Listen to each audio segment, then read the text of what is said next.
बिस्मिल्लाहिर्रहमानिर्रहीम। अस्सलाम वालेकुम। आज हम मौजूद हैं इस्लामी स्कॉलर साहिबजादा हाफिज़ मोहम्मद अनस फरीद साहब के पास।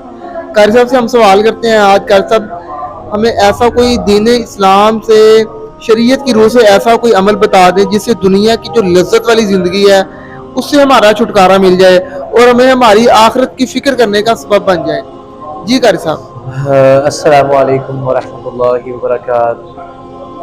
हमजा भाई, आप हमारे पास आते रहते हैं, ये आपका शुक्रिया। तो आज मैं आपको एक ऐसा बहुत प्यारा वाक़या सुनाऊंगा।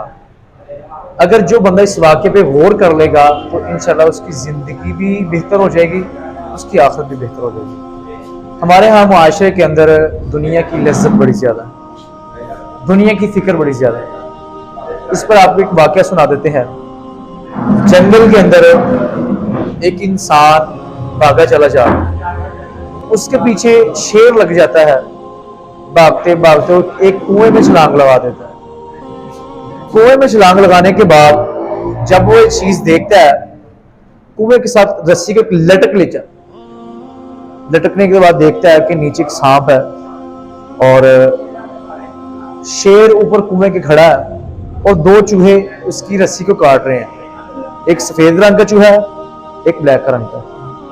और उतनी ही देर के बाद देखता है कि शहद का छत्ता लगता है। छत्ते के साथ जब शहद निकलता है, वो उंगली लगाता है शहद की, उसे ऐसी लज्जत आती है को ये भी भूल जाता है कि नीचे सांप है, वो ये भी भूल जाता है कि उसके ऊपर एक शेर है, और ये भी भूल जाता है कि उसकी रस्सी को दो चूहे काट रहे हैं।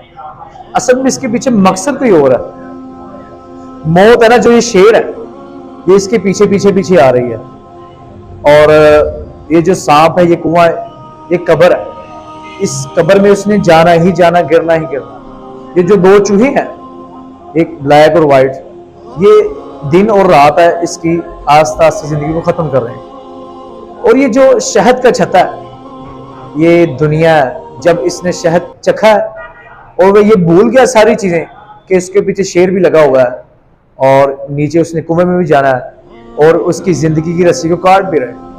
असल में इसके पीछे समझाने का मकसद कुछ और है। हम दुनिया के पीछे भाग रहे हैं, आखिरत को छोड़ दिया, कुरान को छोड़ दिया, हदीस को छोड़ दिया पढ़ना, और अपने ही मौज और मस्ती में लगे हुए हैं। अल्लाह से हम ये दुआ करते हैं इस छोटी सी नसीहत को सब लोग समझें और इंशाल्लाह इससे बहुत ज्यादा फायदा होगा, और अल्लाह तबारक व तआला हमसे अपने दीन का ज्यादा से ज्यादा काम ले और दुनिया और आखिरत की नेमतें अता करे। अस्सलामु अलैकुम वरहमतुल्लाहि वबरकातुहू।